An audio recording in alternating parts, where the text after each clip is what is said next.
it was the most Swedish thing I could do today. Blue fan, yellow shirt. Fair. Yeah, it was about as close as I could get. That like mustard yellow looks very good on you, though. Oh, thank you. This is my like go-to shirt. Like if I don't know what to wear, I put on this shirt. And I also have 2 other shirts that look very similar to this shirt, but aren't this shirt. So it's a good color. It's a nice color. But nonetheless, hello, Europe, Australia, and the world. Welcome to the CUP ESC, part of the Currently Unnamed Podcast Network, where we put the real and the tea into ESC from top to bottom, honey. And as I say this intro, it is 4:20, and that makes me very happy. I am Logan Murphy. Say something gay. I'm currently not stoned, though I will be as soon as we're done with this recording. I am drinking some Coke Zero because I got it for free. And that's slay. Slay. Yeah, I didn't pay money for it, so I feel a little bit better about it. But what I did pay money for, you could also pay money for, and it would be a great investment to your livelihood, is a cup mug. Cup mug. Or any of our merch. Lewis claimed to have owned some. He held some over the weekend. She has touched cup merch. I have touched a cup bottle. I argued that I should be able to take it home so that no longer I'm bullied about not having cup merch. But so it seems Anissa really insists on keeping the bottle, so I can't. Well, they should. They purchased it with their money. It's their brand too. They're the cup bottle enthusiasts. They are the cup bottle enthusiasts. But you could get your own cup mug or any of our merch and be better than Lewis at lonagcreations.etsy.com. I'm kidding. I love you, Lou. Link is down in the description below. We do ship domestically within North America and internationally. So there are 1 no week excuses. away. 1 week away, and I'm being bullied once again. Well, yes, that's what we do here. No, I'm kidding. I love you. Every single person in this channel, in this studio right now, is queer. We all throw shade. It is all what we do. It is. Yes. Well, yes. And if you're watching this and didn't realize that everyone on this channel is queer, hello. Where the fuck do you think you are? Pronoun check. Cis. The logo literally has a gay flag in it. Literally. We've got several comments recently being like, the fuck? And I'm like, we're very clearly queer. Eurovision. What the fuck? I know. It's just funny. Either way, hi everybody, it's Brook, and I am passionate about pop culture. I am currently drinking a generic bottle of water, and you don't have to press the button. I don't have it prepared. I can't get it prepared. It would fuck everything up. I said let loose. There you go. And this is my first Melfest because I did not listen last year, and I must be honest, I'm kind of just whelmed. It's not the world's strongest Melfest, I'll tell you that much. Yeah. I'll tell you that much. That's absolutely true. I also think there's been worse.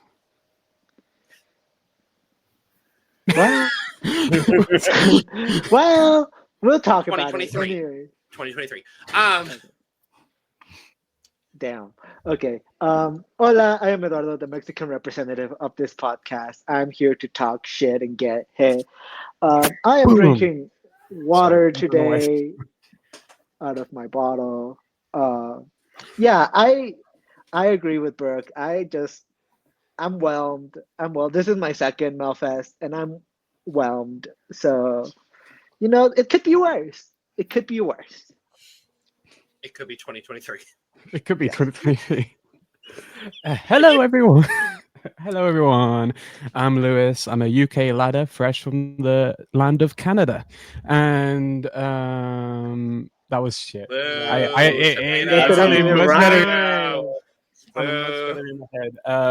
took a week off and you came up with that, Lewis. Hello. I'm a UK ladder, like not ladder, like climb the ladder, but lad. But anyway, Logan, we're matching because I'm also drinking Coke Zero. My This is one of the gosh. one. This was not free though, but Air Canada did provide me with a lot of free Coke Zeros on the flight. So shout out Air Canada for that. That was cute.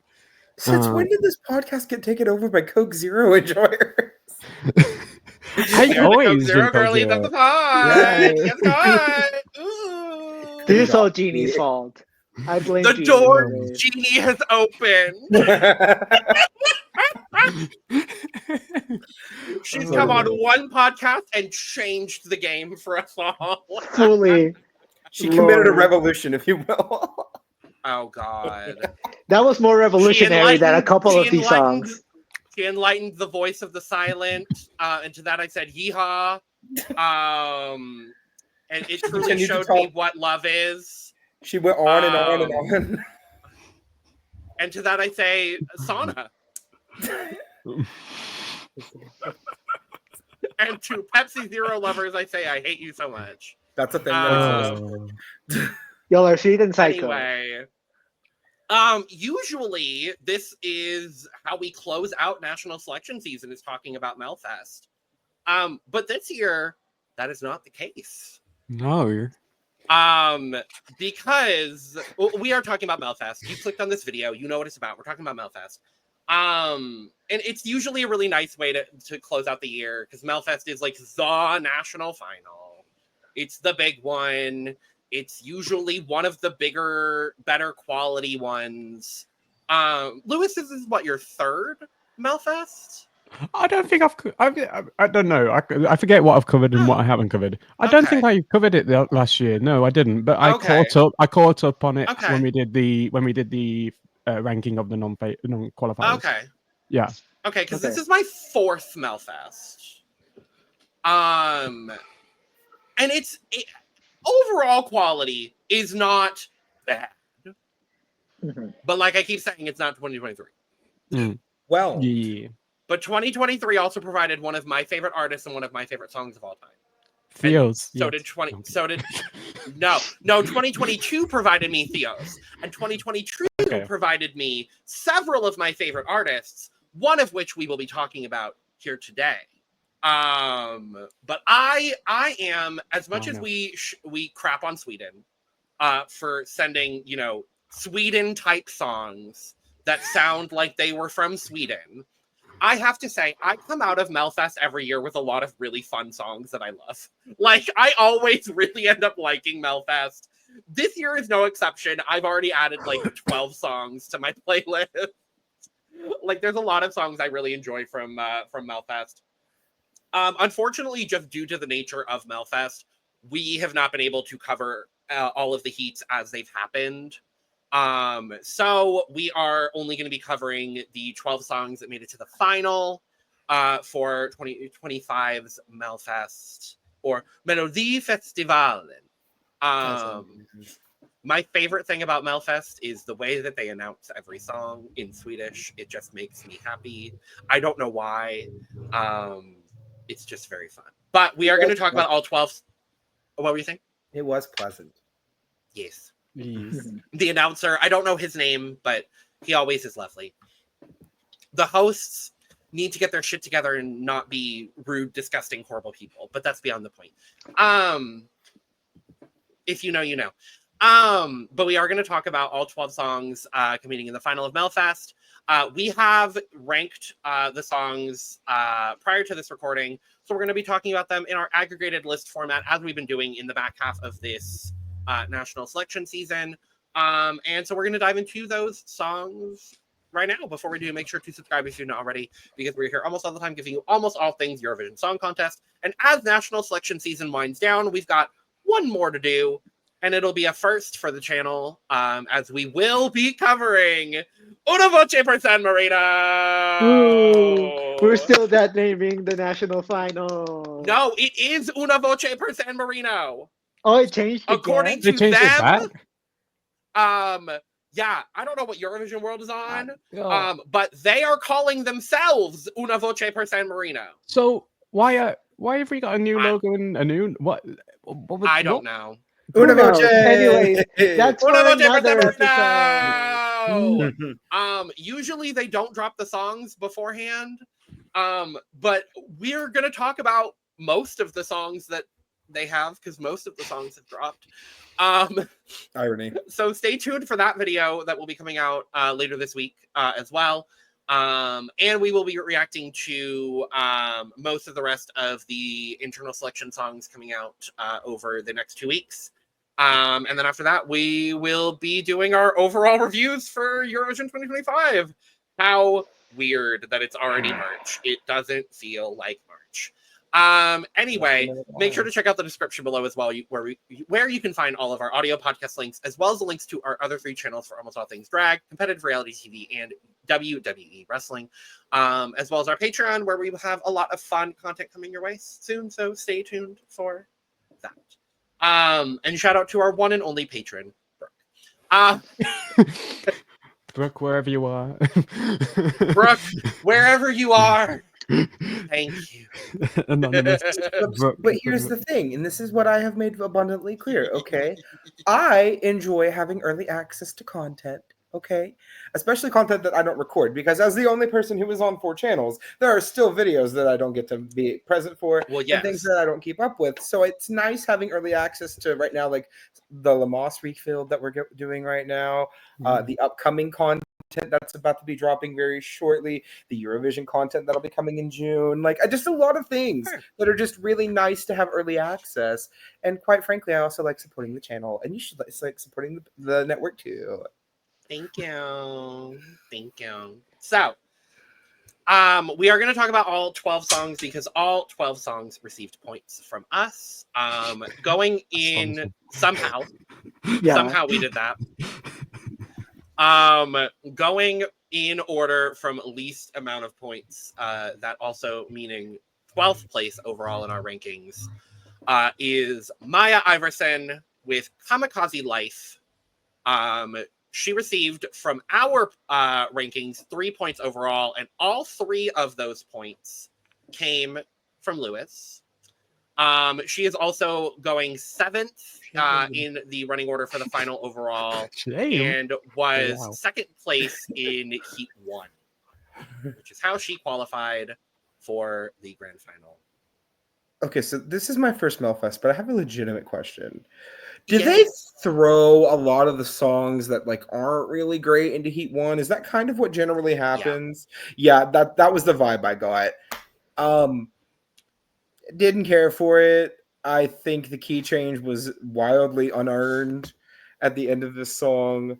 I think the only thing that I really liked was the breakdown before the key change. That was nice.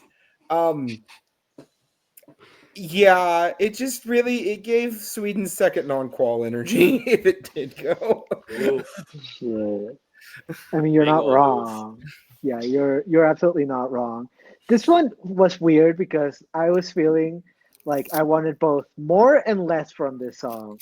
Like I wanted more from the staging, but I wanted less from whatever the fuck was going on with the LED screens in the background. Like, hello? Too much. I really thought that the synth sound at the beginning was interesting, and I do think that her vocal is nice and rich, but like this song feels pretty dated to me. Like it doesn't feel like a song from 2025 to me. Like I don't know. This is a fine song, but it's not something that I just really enjoy, unfortunately. I'm glad I'm going last out of the 3 of us that didn't give this points, because I definitely think I am the highest opinion-wise of the 3 of us. I don't dislike this. I actually think it started and I was like, oh, this music is fun. It was a fun song in that I was intrigued to see what was happening. It's, for me, it was kind of equal parts like 80s Swedish pop and rock banger. And then I wrote question mark after that statement, so I'm still not even necessarily sure if that's what I thought or believed. I think her vocal was actually maybe the strongest part of this song. I was particularly intrigued with what was going on here. Yeah, it certainly is a song that exists. How this made it through the heat, I'm gonna say specifically over Hush Hush, is still a mystery to me personally.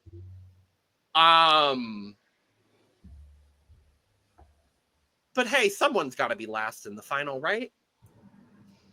Damn. Oof. Mic drop. Hi. No shade to this woman. No shade to this woman because it's a good performance. It's just kind of like she's not in a great place in the running order. She's between two songs that are pretty like she's like perfectly sandwiched in the middle of the running order after a very big anthemic song. Yeah. Fair enough. First of all, Brooke, did you say she didn't earn that key change? I love that as an I noted that too. I was like, Yeah. I will tell you right now, key change. because there is a song later, right, that has a key change that we'll talk about. That I was like, oh yeah, this is it.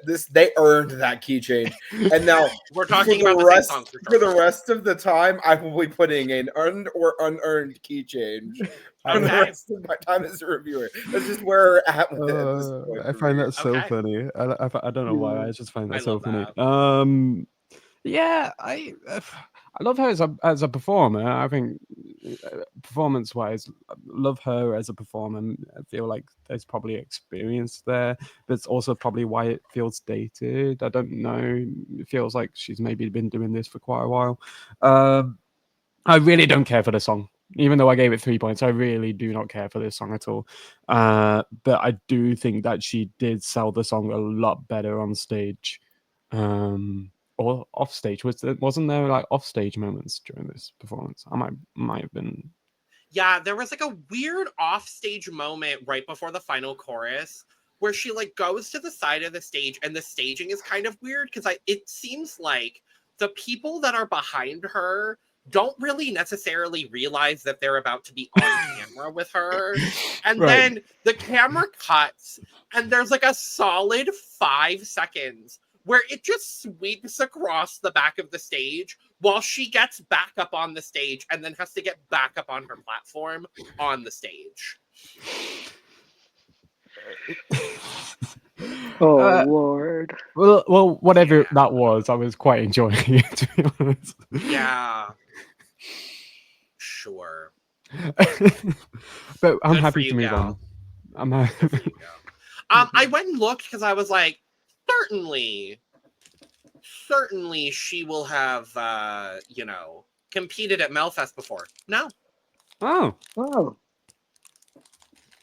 So, and that's a great segue to, speaking of someone that definitely has competed at Melfest before, and in fact, competed at Eurovision before, our 11th place overall, I will say sadly, in my opinion, at least sadly, is John Lundvik, 2019 Eurovision representative for Sweden. Competing this year with Voice of the Silent, 11th place overall in our ratings, 7 points between the four of us, 2 points from Brook and 5 points from Eduardo. Lewis, I think it would be best for you to start. Yeah, I probably should go first. I think it'll be harshest to Nathan. Yeah, I mean, you say sadly. Honestly, I was one of the few that didn't care for his song in 2019. No. I mean, yes, it absolutely is. I think vocally, at the start he sounded shaky, but then towards the rest of the performance, his vocal side sounded a bit crisper. The staging,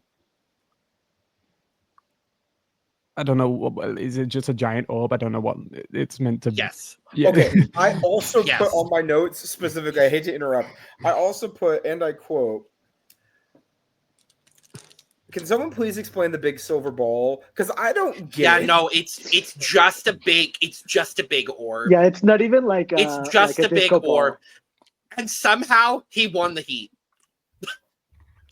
I think that, I mean, I don't want to put it solely down to name, but I don't know. I would. Yeah, I would.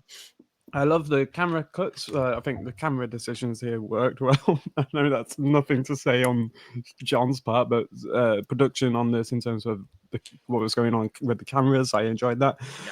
I just really don't care for this song. I found it really stale sonically, personally. Now, I'm speaking as someone who I do love Too Late for Love. I think it's a really good song. And if it wasn't for John Lundvik and Too Late for Love, we would have never been introduced to the Mamas. And we would have never gotten one of my favorite Eurovision songs of all time in Move. Please, Mamas, come back. I know Sweden did you dirty twice, but please come back. Please. Please. Yes, please. Yes. So I am appreciative of John Lundvik for, if nothing else, introducing me and the world to the Mamas. I wrote, it feels like he's saying a lot and also nothing in this. His vocal, I also noticed his vocal was very shaky to start. Yeah. The song is way too repetitive. Like, there is just not enough lyrical density for me. And these are the same writers that wrote Tattoo. So for me, that's kind of absolutely bonkers. Clearly, our Queen Cassiopeia had a lot to do with the success of Tattoo. And she had a lot of success with another song in this final that we'll talk about later, and I'm very excited to talk about it. But yeah, I wish I could sit here and say, oh, I gave John Lundvik points. I didn't. And I'm upset about that because I do like him and he is very pretty. But the song is just kind of a nothing burger for me, unfortunately. And the performance was shaky. Sorry, John. Well, I did award him 2 points. That was primarily because, one, he is very pretty. But 2, I didn't think the vocal was that bad. I didn't think it was great. I just thought it was like fine. There were some issues here and there, I will agree. But for the most part, I thought it was serviceable. Yeah, the song is a big old nothing burger though, unfortunately. And the parts that aren't nothing burger are like the most fight song quoted crap I have ever heard in my life. It's so fight song, and I was waiting for you. I didn't want to say fight song, but I knew you were gonna say fight song. We need a fight song button. Add it to the list. We need to do a fucking tier list of every song that we've talked, like, compared to fight song. Honestly, Every we need a fight fight song button. Genuinely, when we need it. Fully, yes. This We need a is sound clip at this My point fight song. where it just goes, I'm is fighting my fight about this song. and that's it. But yeah, I'm sorry, but when I read lyrics like everyone should know that they could be someone. Everyone should know that they could be someone. Okay, no. I'm so sorry. This song lost me when the first line is take a breath and breathe. I'm sorry. What the fuck does that mean? I didn't know you could take a breath and not breathe. I didn't know that was possible. Have any of you seen that? Thank you, John, for those groundbreaking lyrics of take a breath. Do you think it was meant to be like take a breathe. moment and breathe? Is like take a breath like a No, I genuinely think it was take a breath. It's giving. Have any of you seen that Noah Centineo when he won that award and he did like an acceptance speech and it sounds like. Oh, I need to find that clip. We'll talk about it in another time. But yeah, Lord. on the whole, not a fan. I'm sorry, John. I do enjoy your music, and I did really like your 2019 entry. I liked his entry from 2022 when he sang in Swedish. I was like, okay, that's different. Word. Mhm. Where's that John Lundvik? Gone Right forever. here. Apparently. Well, as the person who gave this the most points, Uh-huh. this is fine. It's whatever. Ah. It's just not original in any way, shape, or form, Oh, unfortunately. God. I mean, his vocals are pretty, and we knew that. We knew that he sings well. And the instrumental was overall, I would say, good. Specifically, the pre-chorus stands out for me, but it's a song that I've heard before. Like, I haven't listened to the song before, but this is a song I've heard a million times before. There's no originality to this, unfortunately, and it's just not. It's just not it, unfortunately. I'm sorry, but you are very pretty, John. So thank you for being on my screen. Hit 5 points. That tells you a lot about how I feel about this I matchup was gonna final. say, what did you give? Okay, that's disrespectful. That's disrespectful. That's disrespectful. That's disrespectful. No, I'm kidding. I understand why you gave all of the other songs that you didn't. Yeah, no, I get it. Mhm. Anyway, let's move on to our 10th place overall song, and this hurts me because I like this song. But this is Meira Omar with Hush Hush, getting 10th overall in our ratings, 15 points. From us, getting points from all of us, very happily. 1 point from both Brook and Lewis, 5 points from me, 8 points from Eduardo. This was the last song to make it into the final. She got 3rd place in Heat 1 and got 2nd place in the final qualifier round in order to make it into the final by a hair on her beautiful, gorgeous head. And yeah, Meira Omar. You want to go? I'll let you go first, Louis. I went first for the last one, so Okay, well then I'll go first then. Okay. It was kind of just fine. I'll be honest. I think she is very pretty. I think her outfit is very nice. It gave belly dancer, and I was here for it. But honestly, there just wasn't anything for me to grab onto personally. Lyrically, weak. And not even fine, weak. In a selection that has a few songs that I think really are like lyrically either like super fun or are like trying to do new things or like conveying these really fun, like interesting ideas. There's just nothing here for me to latch onto other than that. I think her vocal was really strong, and I did appreciate that. I think the staging was really cool, and that's why I gave it a point. It did come very close to not getting points from me, but I think it's just the lyrics really bother me. There's nothing there for me to want to listen to again, unfortunately. I'd probably just copy paste what you said. I must say I am very impressed that the cameraman was so fucking mesmerized by her presence that he completely fainted, and also it's that and her just continuing yes, please do continue like nothing happened, but it's like someone might have just fucking injured themselves. Professional. Professional woman. And then you could tell like how I messed up because they had the camera shots where it was meant to return to that camera, but the cameraman was still on the ground, and it was anyway. I love that. That's going on the iceberg for sure. I don't know. I just couldn't take this performance seriously, and maybe it is because of the lack of lyrical density. There was some choices going on stage that was like, I'm not sure what the impact of this choice was meant to be. I.e., when they went, there was like a razor of the stage, and they went behind the razor and did something on the razor with the hands or something, and I was like, how am I meant to be feeling by watching this? Like, what's this meant to be? Yeah, that's it really. It was a song.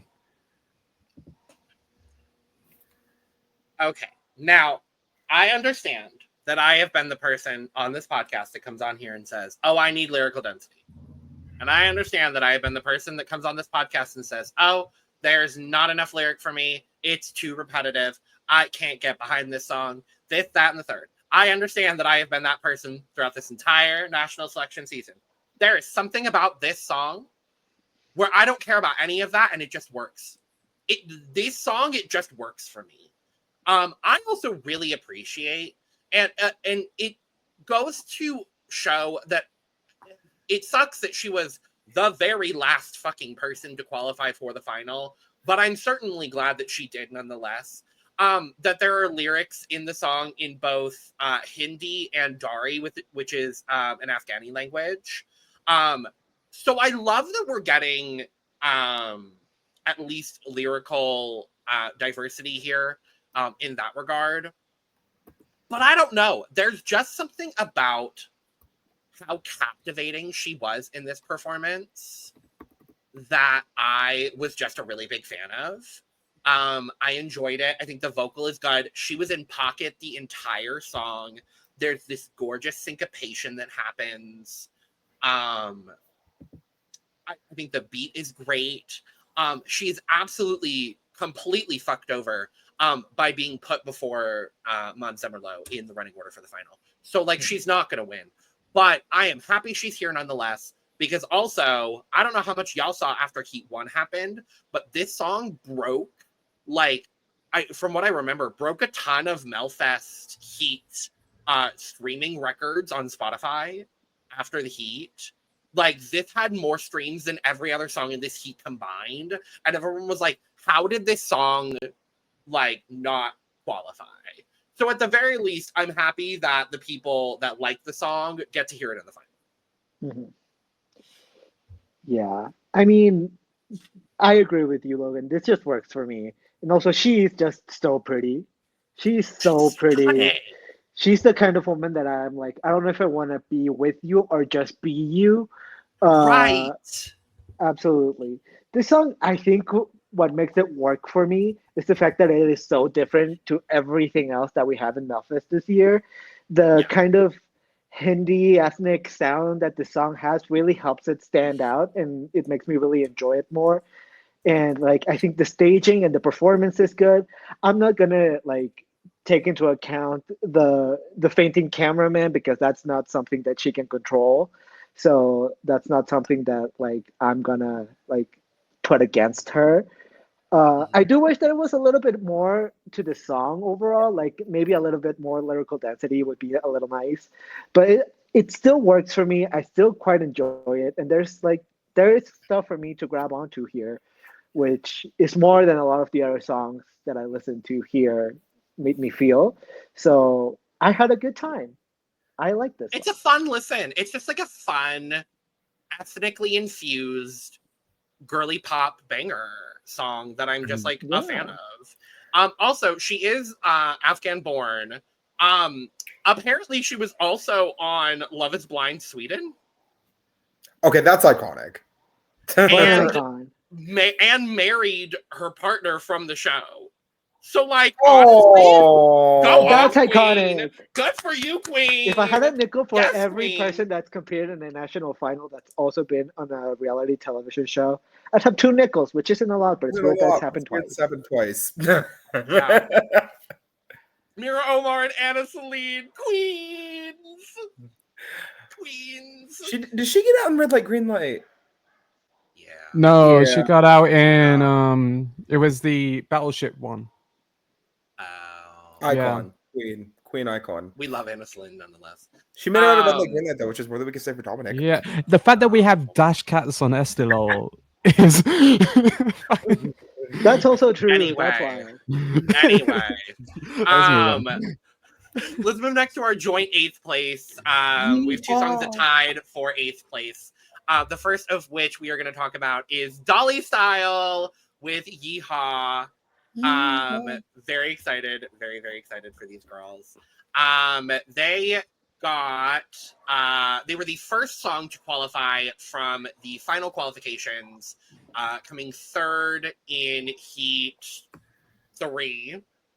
That's the heat it was. In our ranking, coming joint 8th. receiving 16 points. 1 point from Eduardo, 3 points from me, 5 points from Brook, and 7 points from Lewis. How odd of us all. Yeah, the fact that Lewis gave this the most points is kind of wild to me. I Not see what you, I Logan. expected. I see you, Logan. I got that joke. That was good. I Thank like you. the joke. Thank you. Yes, I get it. Yeah. Thank you. All the odd Thank numbers. you. Thank Yeah. you. Thank you. We don't have an Okay. instance where that happens for the odds in this video, and it makes me very upset and angry, actually. But we'll move on. Okay. I'll just say I think the styling that they have is really interesting and really fun. I think this song is really cutesy and really catchy. And some of them, I think specifically the yellow one, has a slight twang in her voice that I think is nice in like The yellow for the one. song. The yellow one. I don't know Yellow their one. names, girl. I know, but just yellow one. referring to her as the yellow one. She's the What's your yellow favorite one. Teletubby? You all let me know. The yellow one. No, it's Poe. Poe is my favorite Teletubby. And my favorite Dolly style girl is the yellow one. Light playing her voice. This is so Wiggles coded. I can't even. Fully. Yeah, My this is favorite just wiggle is the purple one. absolutely. I agree. He's hot. He's Anyway, so hot. I follow him on Instagram. Anyways, Both of the purple. Did we all just out ourselves as thirsty over the purple Wiggle? Jesus Christ. hey, when a man is hot, a man is hot, even when he is a wiggle. You know? And these girls are also really pretty. Let's get back. These girls are also really pretty. Yes. Uh, I will say I did want to go clarify. The yellow one, her name is Yali. okay. Yali It's has Molly. a slight It's twang in Molly, her Polly, voice. Polly, and Yali. Okay, You're I'm kidding. not remembering that. I am not remembering that for the life No, of me. and the gag of Dolly Style, I went kind of deep on their lore. They've had, I think, 7 or 8 different members. But the names have stayed the same. So it's always been Molly, Holly, Polly, and Yali. They've all just been different people. That's wild. Oh, so they fully are the Wiggles. They're 100% the Wiggles. No, the Wiggles changed their names when they switch out members. Like, No, that's but just they've always been the The purple Yeah. wiggle, the yellow Yes. wiggle. The gag too is the song is co-written by Melanie Webb, who I just love. I know. That's wild. That's going absolutely back wild. to going back to Eurovision songwriter Melanie Webb is also Lord have Dolly mercy. Style. As I was saying, Lord, Sorry, this go is ahead. just unfortunately not something that I would go out of my way to listen to. It is really cutesy, and I see why people would like it. It's just not for me, unfortunately. I do really like the staging, though. I do think that the staging is fun, but other than that, it's just not for me, unfortunately. I so desperately, with every fiber of my being, wanted to give this song more points than I did. Every fiber of my being wanted to give this song more points. This is adorable. I love this. It is so cutesy. I think they are adorable and wonderful. The live performance just let me down a little bit, I gotta be honest. And that is what I'm going off of when it comes to all of these performances. So when it comes down to everything kind of stacked up against each other, I'm comparing things. There was just like the vocal was good. And when the 4 of them are singing together, they sound very, very good. The 3 out of the 4 of them had major issues with their lower registers. Which is interesting to have all of their individual parts in their lower register. I found that to be a very interesting choice for the song. But I think the staging is really cute. It's perfectly gimmicky for me. The big notes at the end are really good. I thought this key change was good, personally. I didn't mind the key change because I actually think the key change ended up working in their favor. Did when they it earn came it or to, not? I would say they earned it. I would say they earned it personally. And I like it, but I want to like it more than I do. I think in the studio cut, I'm gonna like this song a lot more. The live vocal, unfortunately, just let me down, which is why I only gave it 3 points. Yeah, I wrote Little Mix, but vaguely country. Yeah. And not as talented as Little Mix, sorry. But like, no shade, it's one of the best girl groups of all time. I'm just being 100, okay? I enjoyed this a lot, I really did. But I will say, I know Eduardo said he liked the staging, not me. Didn't really care for the staging. The staging was kind of bland. I kind of wanted more, honestly, because like the hitching posts were there and that was fine.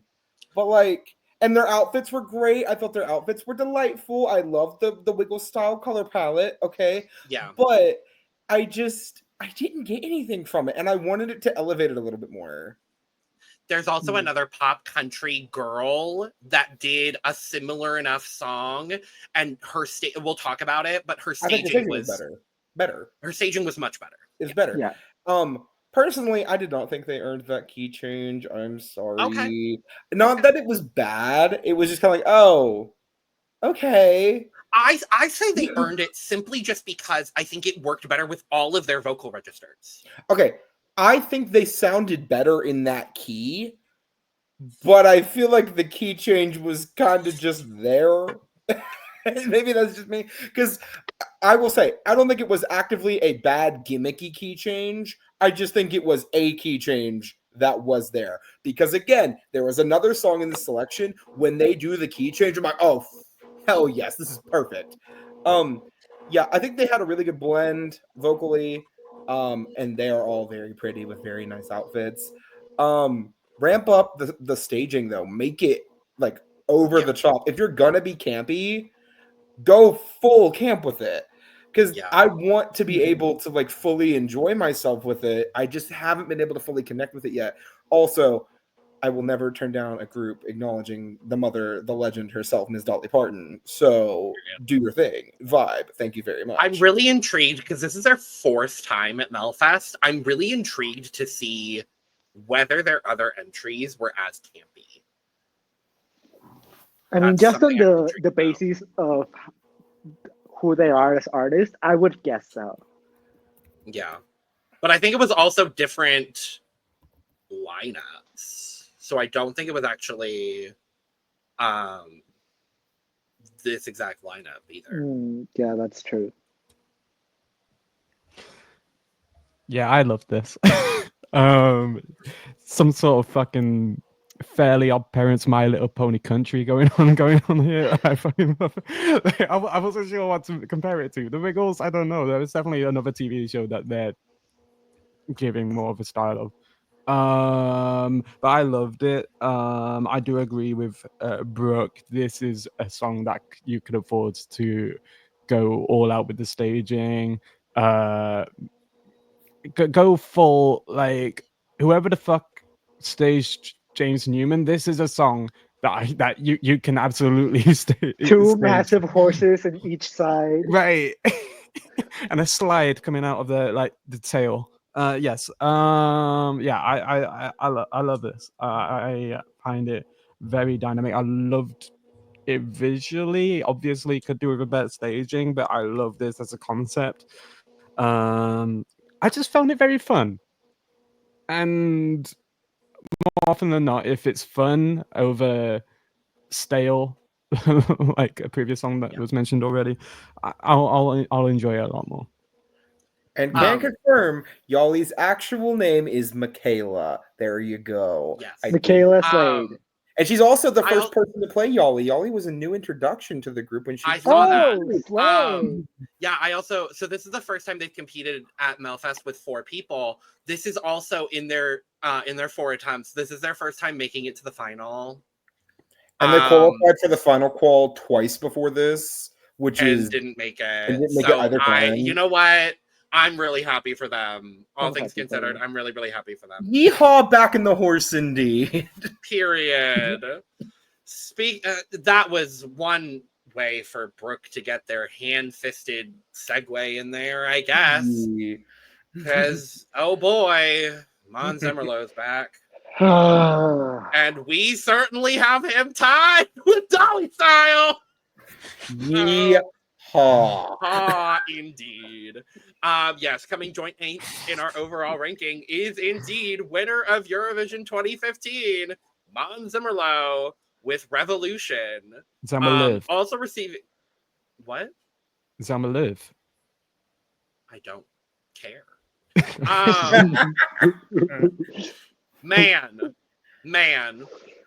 This man got 16 points from us overall. 0 points from Brook, 2 points from me, 6 points from Eduardo, and 8 points from Lewis. So I'm assuming Måns means man. I'm guessing Zelmerlöw means vanilla, possibly generic.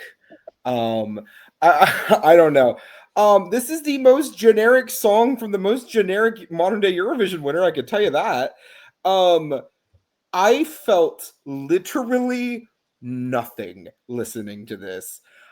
He had very good staging, and since it's the most expensive staging by far, literally, I saw that you could combine the cost for all of the other stagings in the final, and it would still not equal the amount of money they spent on Revolution staging.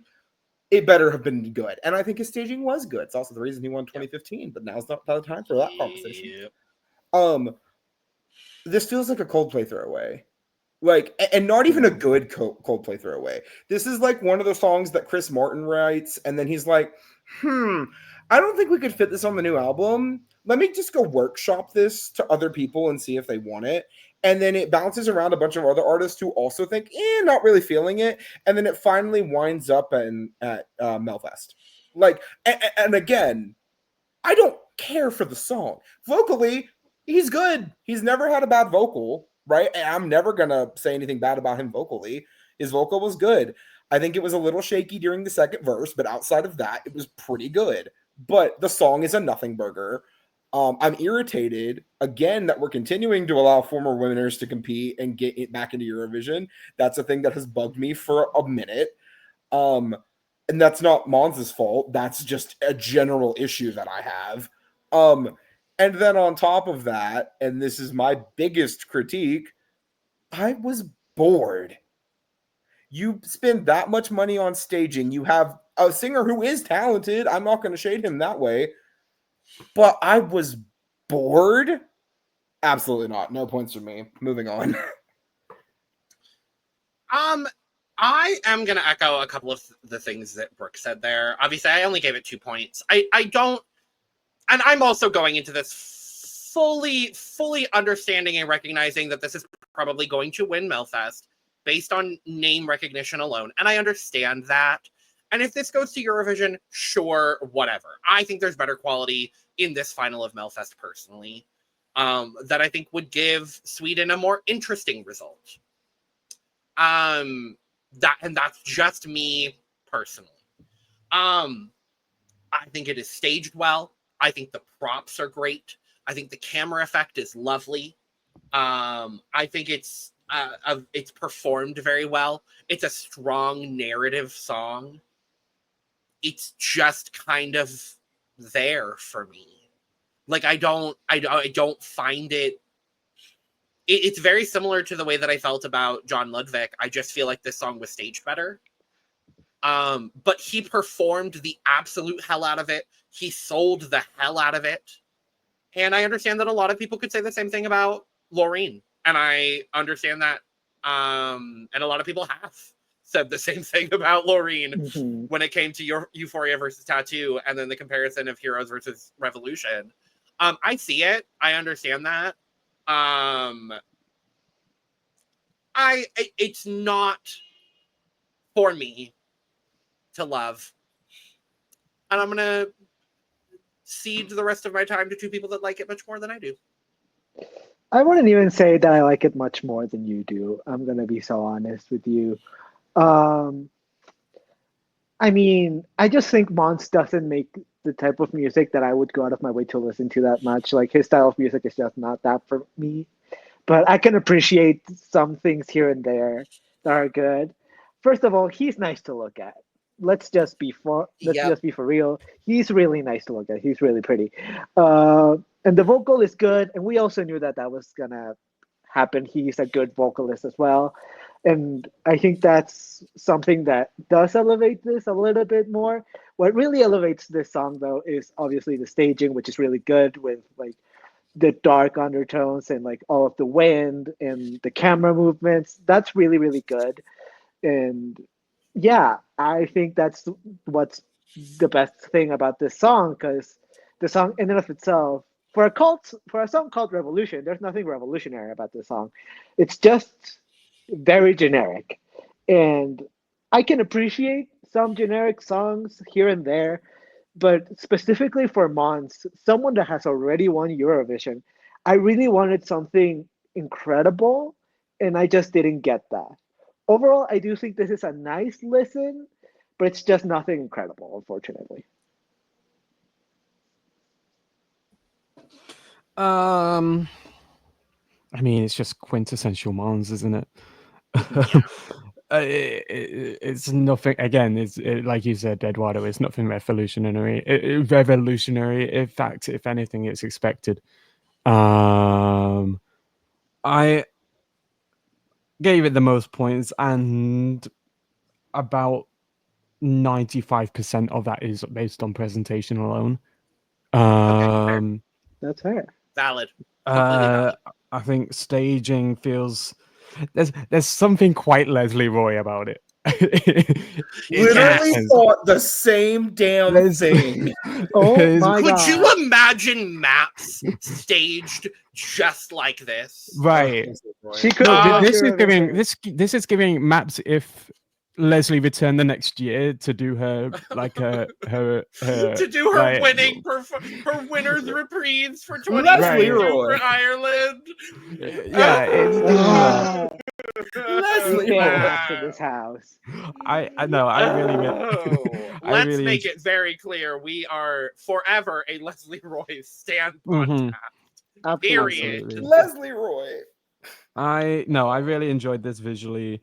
I love the camera effect, especially on the second chorus when it feels kind of. Oh, it's incredible. Yeah, the cinematography of this performance is incredible. Yeah, absolutely. Like, if he goes to Eurovision, he stands a damn good shot at winning again. And quite honestly, like I wouldn't blame him. Yeah, the song is just. Bleh. I'll just be 100% honest. If this goes, I don't think they do have a chance of winning, because I think the diaspora against Sweden winning again this year, and it being another returning winner, is so huge. I think the jury might eat it up. I just don't see a world where they come even remotely well in the televote, even if he does really well. Like, highest I could see this getting in the televote is like 11th or 10th. I don't think it's going to pull any numbers higher than that. I would counter that by saying classic Eurovision fans are going to go, I know him, I'm going to vote for him. And that's a lot of the fan base. Sure. The casuals are going to, if Zimmerlov, if this man is in the damn lineup, which I mean, also Sweden is in semifinal 1. It doesn't matter which of these 12 songs they're sending; they're qualifying for the final. If you see Måns Zelmerlöw in the lineup for the final, casuals are voting for him. Mm-hmm. Again, you mentioned it already. The vocal, especially on the final chorus, the power that he has in his vocal. The revolution. Yeah, where he goes. That moment, that was it. That was a good moment. Mm-hmm. That was a good moment. Yeah, it just looked insane. I judged it based on what I was seeing in Melfest. I do not think if it does get sent that we're going to get nearly the same thing, especially with all the confetti. We're not getting any of that. And I don't know if I'm going to enjoy it quite as much when it gets. So Basel. send one of the other 11 songs that you have. Well, maybe not John Ludwig, but you know.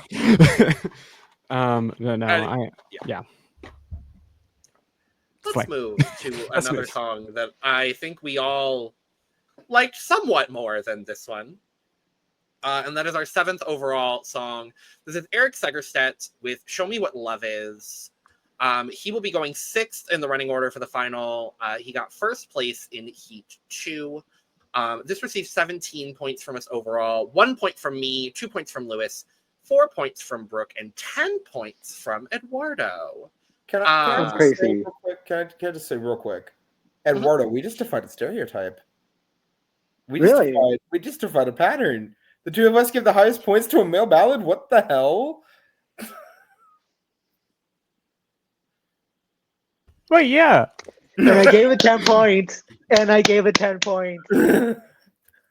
I wouldn't even necessarily say that this is a ballad per se. Yeah. I classified this more in like soft rock anthemic than ballad. That's where I put it personally. Just because in this there's a pure ballad in this final, and I wouldn't compare those two songs at all. That's just me personally. Fair.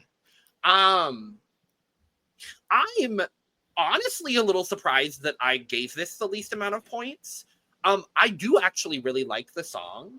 I think the first nope, that I was reading for a different song that we'll talk about shortly. I think the soft rock vibe is cool. There's this weird, and by weird I mean really cool, guitar. There's like this chord progression with the guitar that happens in the chorus at one point that really like piqued my interest. I don't remember exactly what it was, but I wrote it down that it was really good. What brought it down overall in the rating for me is that his vocal was consistently sharp. I went and listened to the studio version afterwards, and I liked the studio version significantly more than the Melfest Heat performance. But I love that he went out into the crowd at the very, very end. You got the confetti situation happening. It was very anthemic. The lyrics are good. There's nothing I dislike about this song whatsoever, other than the fact that it beat one of my favorites in the Heat, which I disagree with. But that's beyond the point. I don't like this. I don't. Even though I gave it 2 points, I really don't care for it. Okay. When I say I don't like it, I just don't care for it. That's what I mean. His vocal sounded great. I'll give him that. This is just a not for me situation, I guess. It's a song that was there.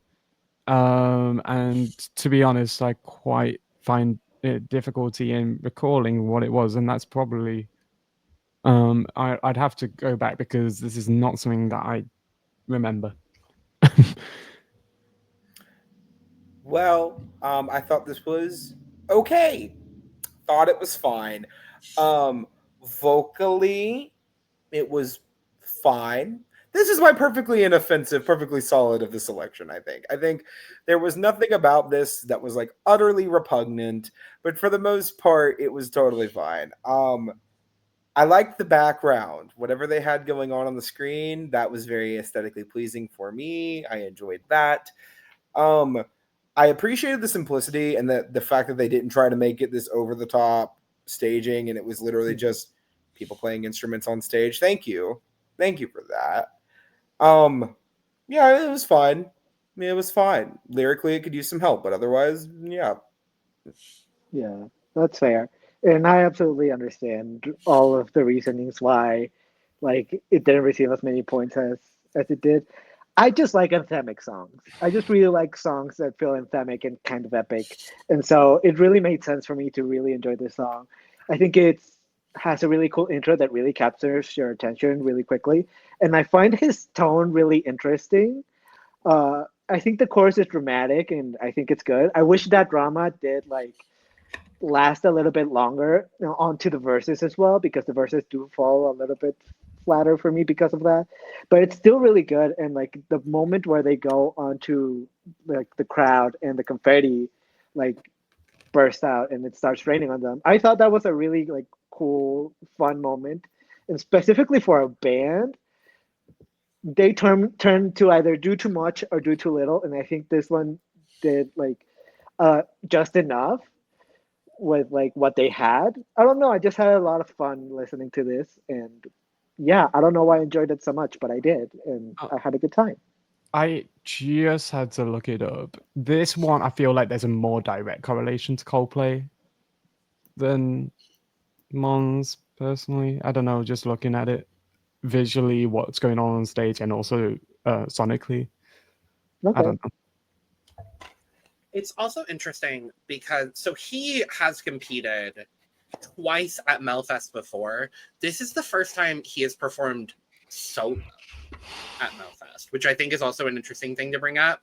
And so so I think it's interesting because I got a little bit of like fakiness from him at the start, and I think that actually might have been what it was. But yeah, it's a cool song. It's a song, and he made it to the final, so good for him. So moving on to our 6th overall song. This is Greczula, I believe is how you say it. I couldn't catch it from the Swedish pronunciation, but whatever. Greczula with Believe Me, getting 18 points from us overall. There was a very tight between 5th and 10th. Is very, very close for us. This received 0 points from Eduardo, 5 points from Lewis, 6 points from me, and 7 points from Brook. Shame. Fair. Absolutely fair. Shame. I'll let you off. I understand. Yeah, like, did anyone fully come in here and expect me to like this song? I thought you would maybe give it a point. I was between 2 to 0. I could not end up with. What did you give 1 point?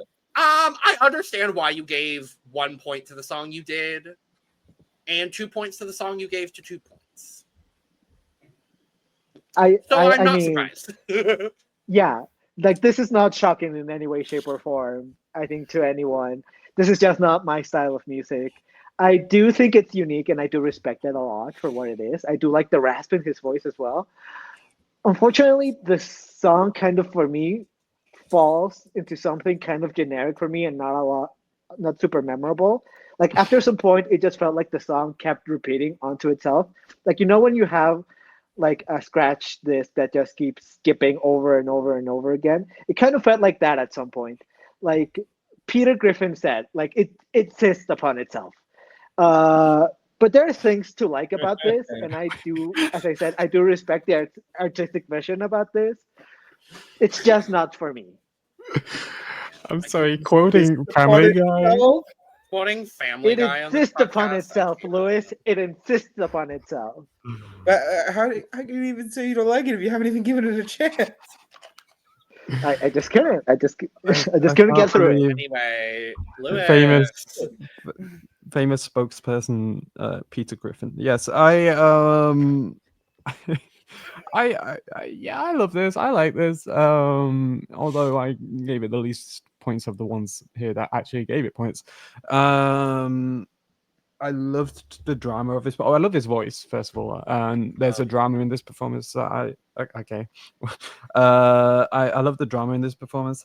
The floating piano unlocked it unlocks a core memory of mine. I was at the European Music Awards, and Benson Boone started his performance up in the air on a piano and sinking down to the floor. There's something quite showman about Greczula that I quite enjoy. So much energy. I do wish.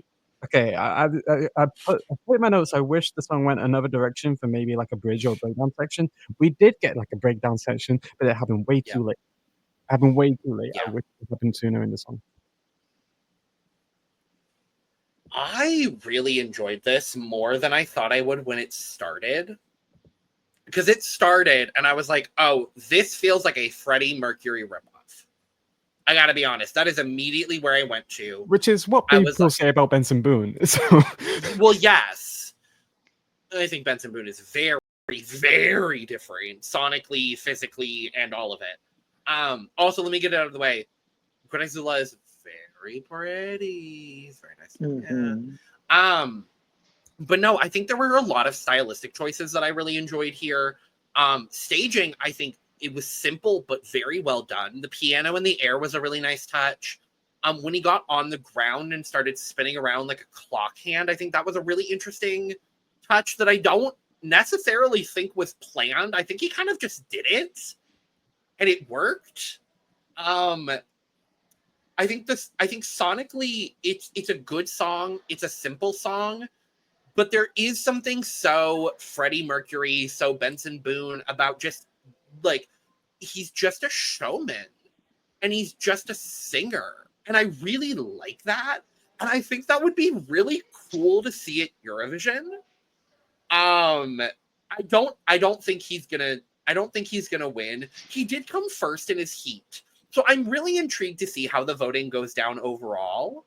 I think this would be really fun to see Sweden send. Specifically Sweden. But yeah, it's cool. It's cool. Well, I did give it a lot of points. So I'm gonna drop a few crazy references that no one is going to get, and it's been about time. If you say fight song, no, not even a little bit. This has way too much good energy and good instrumentation to even remotely come near that. So the levitating piano thing was great. Loved that. Unfortunately, just visually, it reminded me of Sandow Trio Russian Bar from America's Got Talent. But he did significantly better than she did in that episode, so good job. Loved that. Vocally, I'm gonna go even older now. Okay, Konstantin Marubas from season 4 of American Idol. Immediate energy. Yes. And if you are not familiar, listen to. He's also a Broadway Tony-nominated actor. Like immediate energy. That unlocked something in my brain. Eduardo's like, I don't know what y'all are talking about. I'm just standing here like, yeah, sure, whatever you say, Brook. Smile and wave. I will say, specifically the beginning was very Constantine. The ending, not as much, but like even then, the growly aspects of his voice were very strong. I think the levitating piano kind of is what they spent their budget on. And they didn't do much on the back end, which kind of bugged me because the piano is on the ground after the first chorus, and then it's just kind of like, well, time to walk around and do some funny things on the stage. I wish there was a little bit more after that.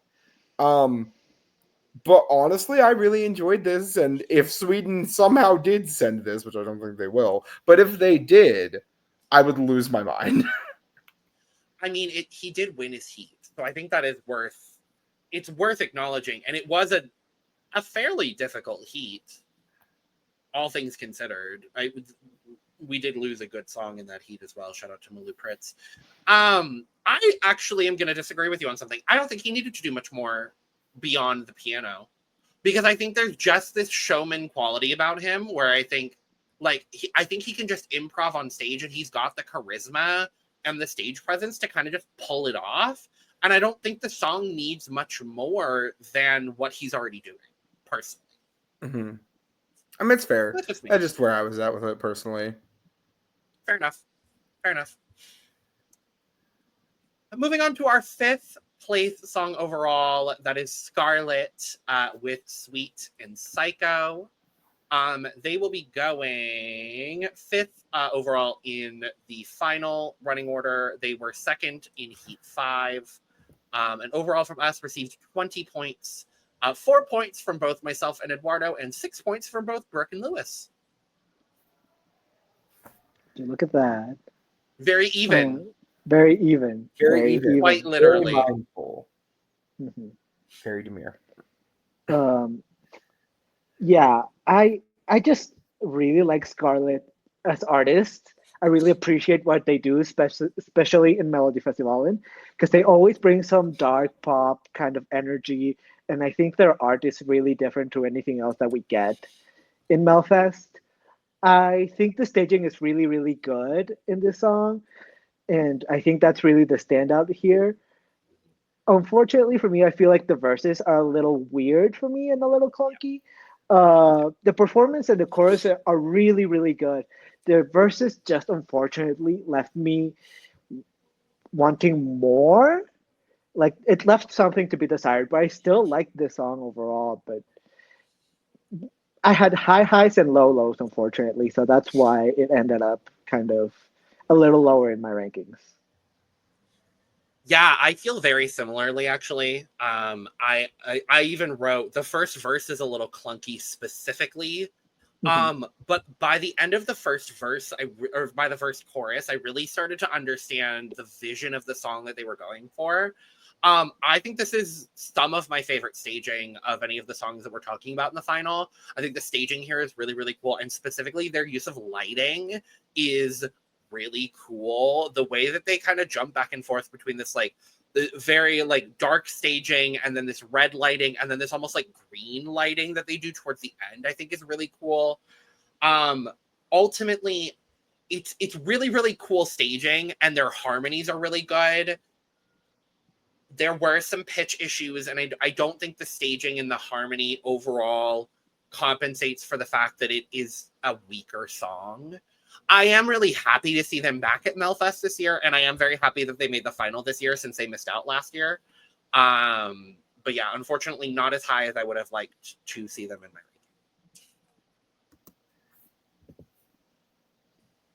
I mean, of course, conceptually, I love this. This is me to a T. I hated the vocal at the start. Like the near singing that was going on, the whispering. I didn't quite enjoy it here, whereas in previous songs that included whispering, I've actually really enjoyed it. But then it picked up tremendously when it comes to the first chorus. Yeah, I think this is a song that speaks to me in so many ways. I think they maybe could do with a bit better. Personally, I think they could do a bit better with their stage presence, which is I don't know. I'm not a Melfest person, so I didn't know this was a returning artist. It feels like last year was their first year as well. Okay, so they're still trying to, and they made it. They made it to the final qualification, which was much different and much weirder last year. Right. And it was a whole thing last year. Their stage presence, I will say, and I wonder, Eduardo, if you agree, I think their stage presence has improved. I don't think their vocal has improved as much as I would have thought.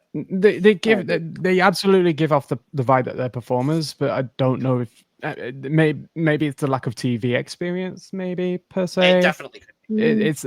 And that shows. I didn't know that was going to be a harsh critique, but I think that I'm fine. Yeah, I think that makes sense. Yeah. No, it makes sense for sure. Yeah, I liked it a bit. I like the goth pop aesthetic we have going on here. Love that. I love the staging. I think they were really good vocally in the bridge and the chorus. That was where the vocal shined. Yeah. Verses could be tightened up a smidge. Maybe a little less whispering. Please. Please. We are a chant channel, not a whisper channel. Again, a chant channel, not a whisper channel. Unless you're a code word.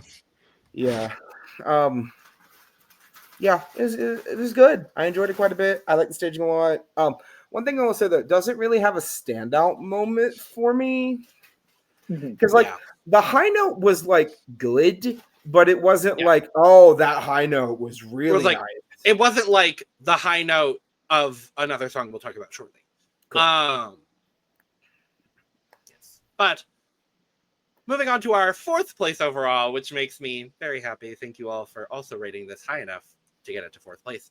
This is Saga Ludvigsson with Hate You So Much. She will be running 10th overall in the final running order. Winner of Heat 5.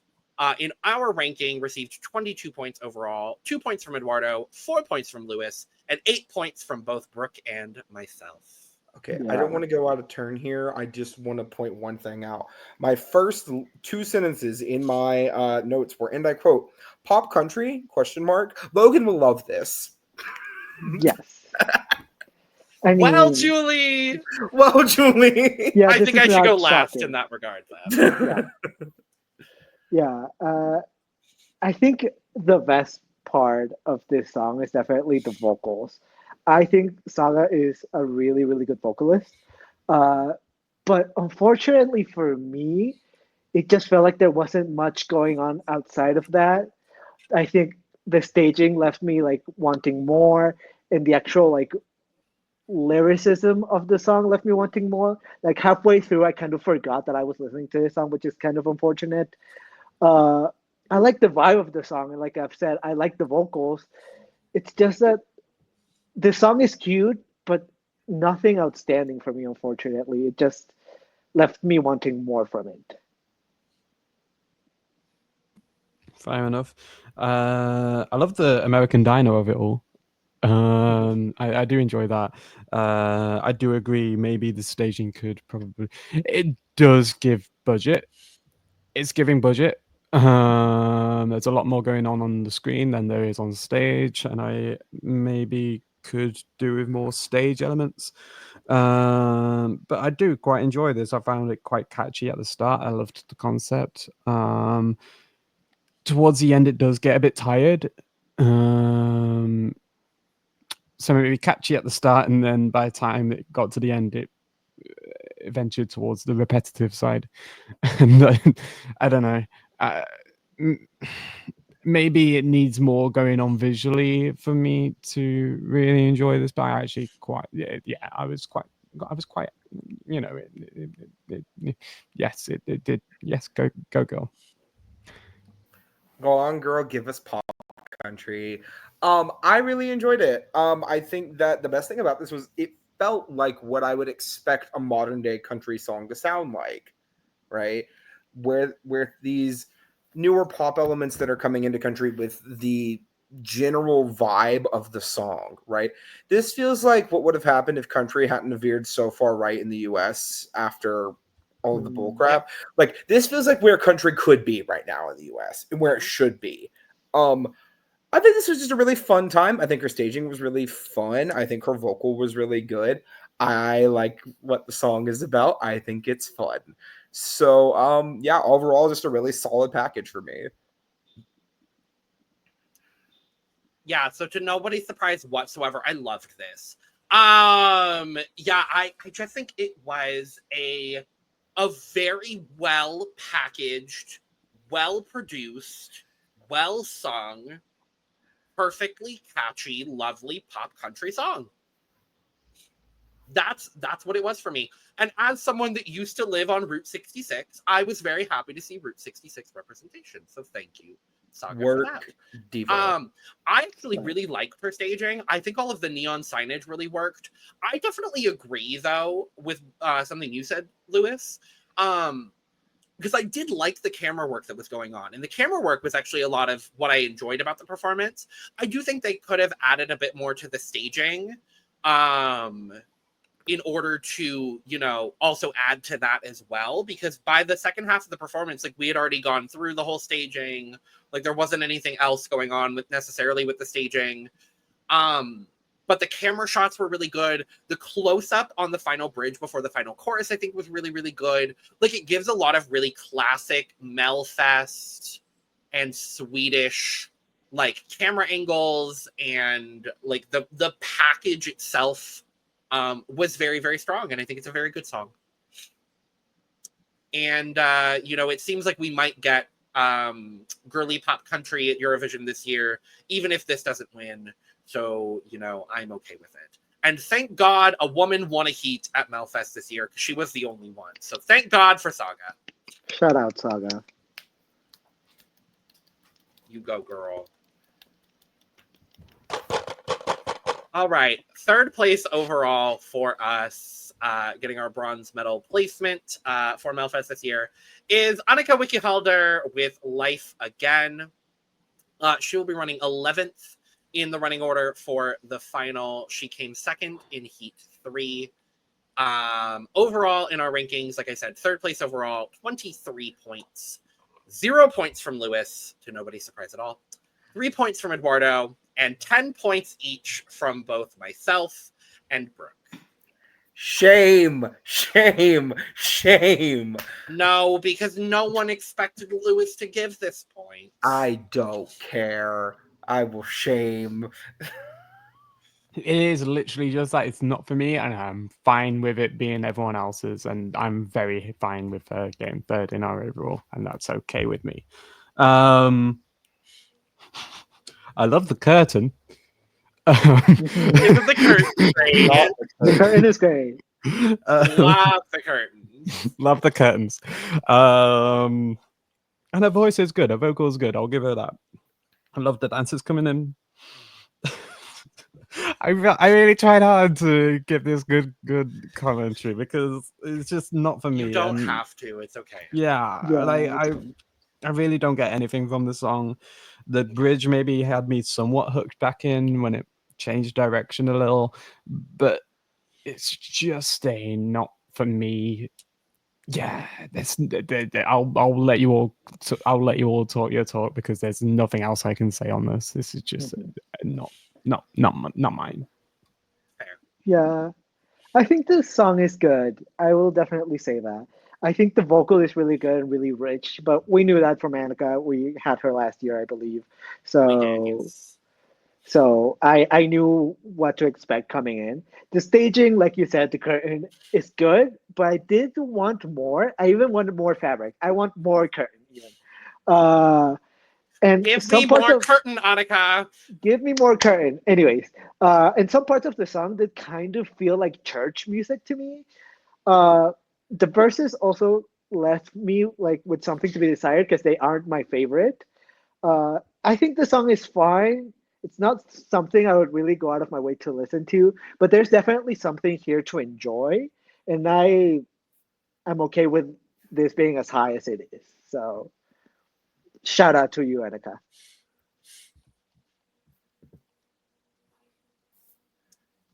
I was really, really happy to see Annika back in the lineup because I did love Light last year. I don't remember how many points I ended up giving it, but I remember it being very high overall in my ranking for Melfest last year. I was just really, really thrilled to see her again. Like you said, Eduardo, I knew to expect a good vocal. I knew to expect a good ballad. I cried watching this performance, and that hasn't happened very much in this national selection season.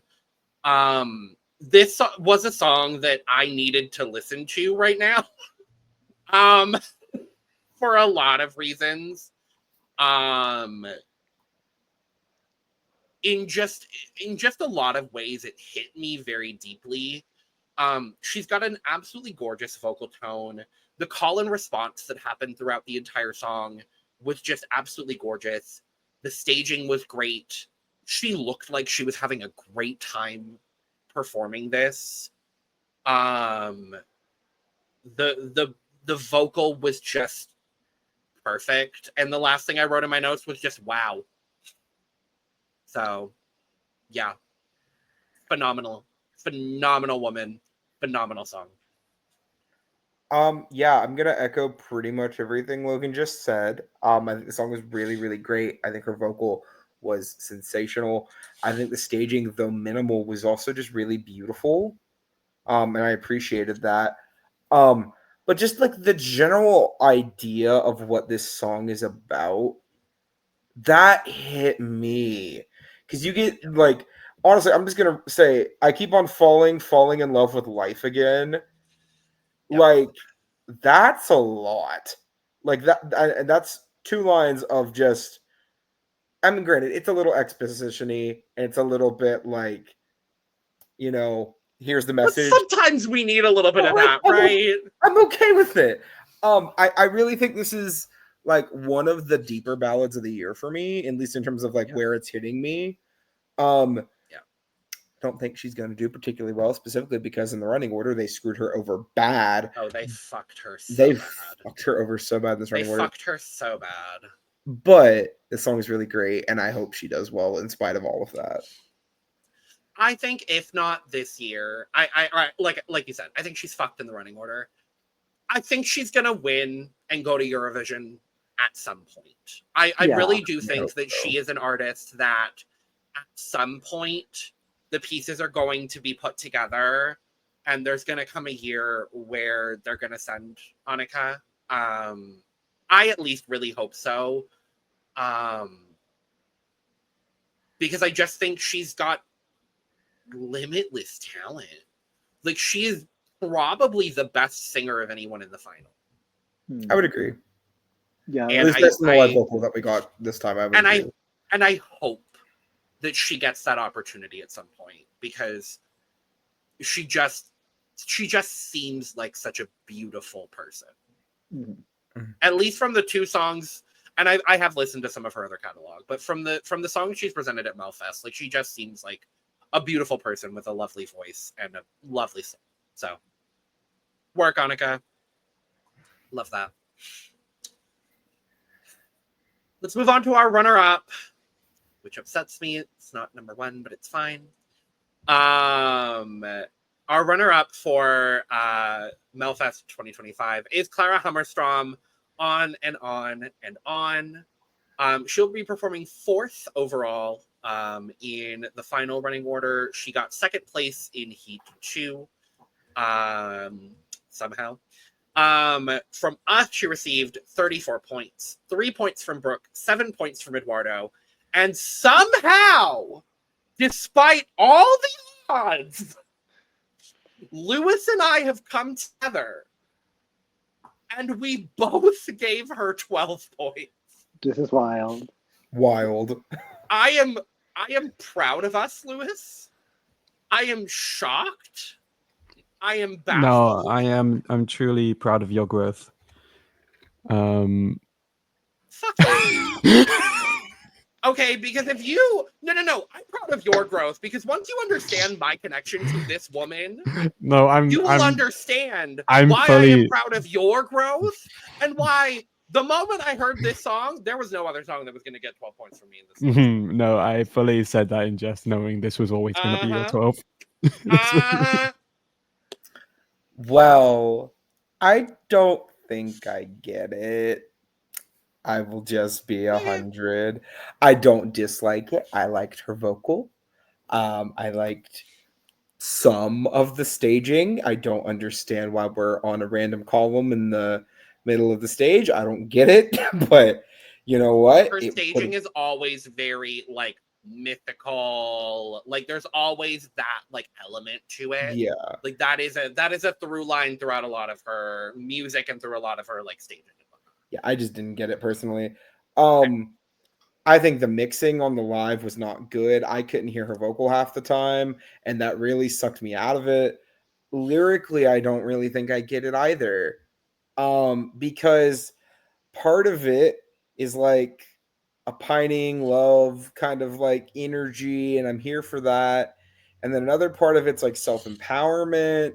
And I'm not going to say fight song, but that like the vibe of that, you know, like the same energy that would give you, like a little bit of the empowerment energy. And I just don't know if as a package, I understand what we're going for here. But I will say vocally, really good vocal. Atmospherically, it looked very nice, but it's just not for me.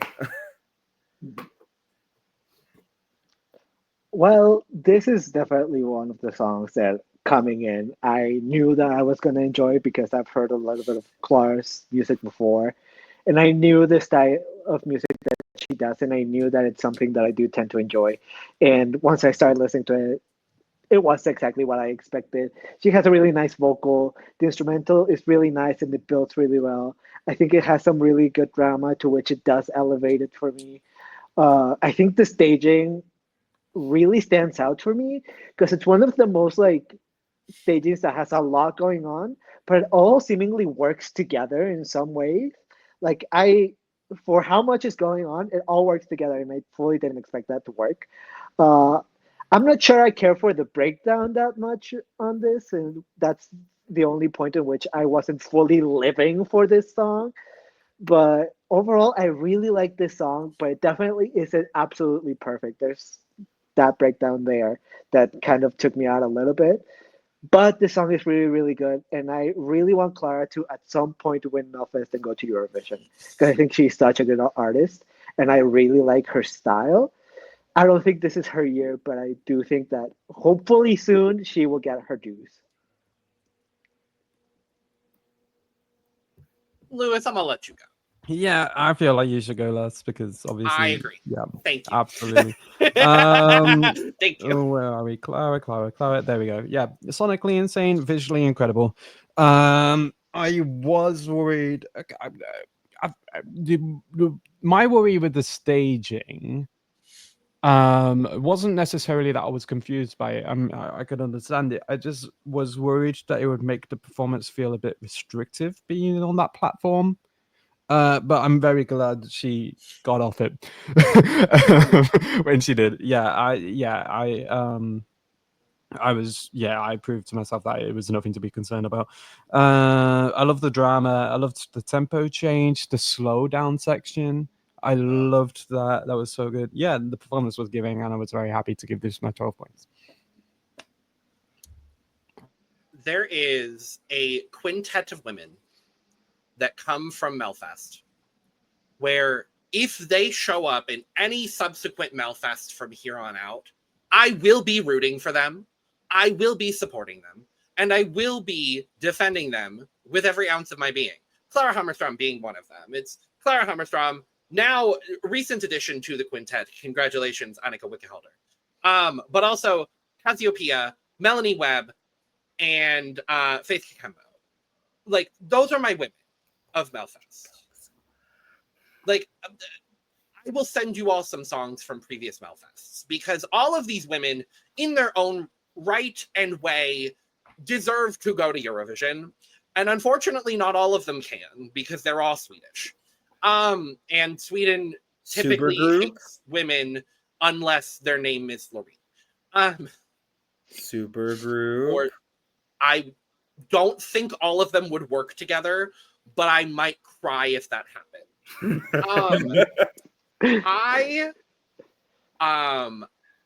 I was introduced to Klara in 2022 when she competed, I believe, for the first time. I think so. No, it was her third time. Her third time at Melfest, with Run to the Hills, which has since become one of my favorite songs to never go to Eurovision. And I understand that we had to make the sacrifice that year in order to get Cornelia Jacobs. And I understand, and I love Cornelia Jacobs. And I have no regrets that we had to sacrifice her. 2022 was one of my favorite Melfests of all time, and one of my favorite national selection situations of all time, because it has some of my favorite people in it, like, of all time. Also, I love Cornelia Jacobs. Yes, and obviously Cornelia Jacobs. I had been waiting for Klara Hammarström to come back to Melfest, and every year she hadn't. And when she was announced this year, I was thrilled, and I was excited, and I could not wait. And when her song was released, I did listen to it before I listened to everything else, because I needed to know whether I could rightfully defend this song or not. And I'm very happy that I absolutely love this song. Clearly, it's my 12 points. I love it so much. I will say, my biggest gripe, I agree with you completely, Brook. The sound mixing on the live was horrible. I think the backing was way too loud, and I think her mic needed to be boosted. I'm not saying sabotage, but I'm not saying sabotage. That's just me. Sabotage? I will also say Cassiopeia is a writer on the song, and that makes me very happy as well, because I love her. Work diva. She's great. Brooke, you will love her. Oh, I know her. Better than Heartbreak last year. Better than, yes. Yeah, the biggest things I noticed were just that the staging was very simple, but very effective overall. There were a few pitch issues overall, but everything about this is so good. Lyrically, I actually disagree with you, Brooke. I think there's a couple of lyrics that really hit specifically. The bridge is what hits me the most. I keep on fighting for what I believe in because it's the only way to feel alive. Like, that kind of hit me in a very interesting way. It's repetitive in a way that I find very interesting and very good. I love the slowdown where it kind of like slows down to this like clock situation. I think that's really fun and good. And yeah, I think it's a very good song. And I'm happy that Klara is back. Yeah. Klara for you is daughter for me as well. Like, Yes. We have that relationship of like, she's in I would Melfest, say I am rooting for her. one of them. My number one Melfest icon is Faith Kikembo. If Faith Kikembo ever comes back, she will be my diva. I don't care if her song is not up to par. I'm giving her 12 points. If she's in a Melfest, I do not care. See, that's how I feel about Flying Kicks with UMK. Like, if they show up, I will be ride or dying, and that is just how it is. fair. But she did not get our overall number one placement, and I'm not surprised that she didn't, because I mean, come on now. Our number one overall is Kai with Bada Bada Bastu. I think they're in a very interesting spot. They are closing the final of Melfest, which I think is a very interesting choice. Eating that tub up. Yes. They got 41 points from us overall, 7 points from me, 10 points from Lewis, and 12 points each from both Brook and Eduardo. Yeah, I gave it 7 points, but I still really like the song. I think it's a really, really, really strong song. It is the only song in Swedish to make the final. And I don't think there were a ton of songs in Swedish this year overall throughout the heats. Because Sweden is afraid to send Swedish to Eurovision. Well, yes. It's just fun. I mean, talking about just Simply Sauna. Simply Sauna. My favorite part of this entire thing is when the staging flipped over and became another part of the staging. There was a part of my brain that just like, I kind of short-circuited, and I was like, oh my God, the stage flipped out. Oh my God. Oh my God. Loved it. Love this. And I'm going to cede my time to 3 other people that like it more than I do.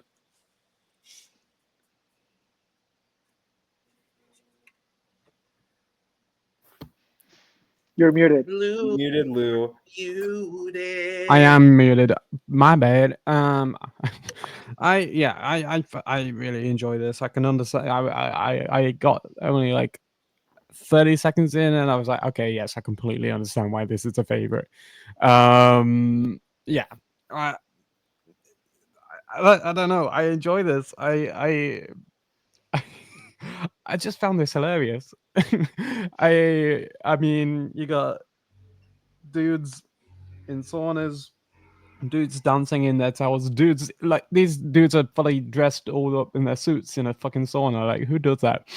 I don't know. I just found this really, really camp. I loved it. I love this energy, and if they do get sent, which I still think that I don't want it to call it out. I think this is still a possibility where this could get sent and represent Sweden. If so, I need a repeat of Liverpool, where they bring their own pop-up sauna to the contest, because I need that. I still regret the day that I decided not to use Kamikaze sauna when it was in Liverpool. I need a pop-up sauna in Basel, please. Thank you. I don't know. I there's not a lot else I can say. I just found this really, really fun. I really, really enjoyed it. I was living.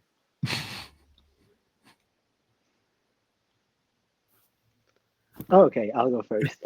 Okay, so once I was like starting to listen to all the songs, I of course had heard of Bara Bastu before, and I knew that everyone loved it. And so I went into this really skeptical.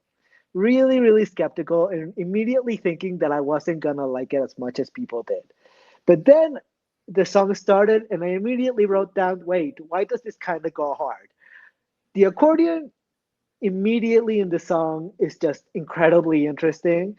Like, I was living from the very beginning. This would be really interesting for specifically Sweden to send to Eurovision. Like, it is definitely silly, but the chorus goes really hard, and like there's drama to this song, and it's really catchy. The key change is interesting. I'm not sure it earns it, but I still really like it. But the song itself really, really surprised me because, as I said, I came into this fully expecting me not to like it, but then I did, and like I would be really, really happy to see this be at Eurovision, because then it would mean that Sweden is willing to take a risk and willing to do something more fun than they normally do. So, absolutely rooting for Kai. Please do well. Beat Måns, please. I believe in you. So I have been grooving to this for a week now. It has been stuck in my head for a week now. This is just like we were talking about nightclub in the Germany selection, and we all kind of came to the conclusion of if you don't like this and you just don't like having like fun entries at Eurovision. Rest in peace, nightclub. Rest in peace, nightclub. But so this is the same energy though. If you don't like Bara, bada, bastu, I don't know what to tell you, because it's just, see, look, I said the title and Logan is dancing. This is the energy we need at Eurovision. Yeah. And like, it's so fun. Sonically, it's so much fun. The instrumentation is really great. The staging is fun. The whole thing is just entertaining, and they earned that key change, okay? They earned it because the build into it is so good. The whole time, you're just jamming, and you're like, what could make it better? And then they change the key, and you're like, this is what could make it better. And it works so well. I think, honestly, if this goes, immediate jump into my top 5. Like, I'm telling you right now, I know people online, all of these people are trying to inject me with realism and be like, Måns won the heat and this came in second in the heat. I don't care. I don't care. You know what also has been happening? This is leading the poll in Eurovision world. The song charted #1 in Sweden. The song is doing crazy numbers on social. It's outpulling Måns by like 4 times as many views on YouTube. Like, I'm telling you, if the juries don't tank this, which I don't know how they could reasonably justify tanking this, this could win, because I think it's going to win the televote by a massive margin. So, yeah, I really, really want this to go. I think it would be such a fun addition to the lineup, especially since Germany didn't send nightclub. Not that I thought they would, but, you know, since we don't have anything like this right now, and we need these like anthemic party jams at Eurovision. And imagine Sweden being the ones to send it, right? Right. Like, they just have like, this is not what they normally do. They're always like so serious. They never send fun. Can you send fun one time, please? Just Please. All we're asking from you, Sweden, is fun. One time. Show us some versatility, okay? Massage wore a turtleneck. This is the versatility the judges are looking for. And also, if this did go and Sweden won, would not be mad. Wouldn't be mad. Early, yeah. Fully. Also, you want to know my favorite part about this band? Do you want to know the names of the 3 people in the band? Oh, absolutely. Yes, I do. Please. It's Kevin, Axel, and Jacob. The name of the band is just their initials. It's very honestly, I live. It's very millennial, and that makes me very happy. Oh, also the last thing I wanted to mention, right? Thank you for having fun dance moves that other people can do at home at any point of their day. You know, that could have been a really cute moment, but Lewis wasn't paying attention. Anyway, wait, what? No, too late. Too late. Too late. And that's that for Melodifestivalen 2025. What the fuck is it? There you go, Lewis. What is that? The dance.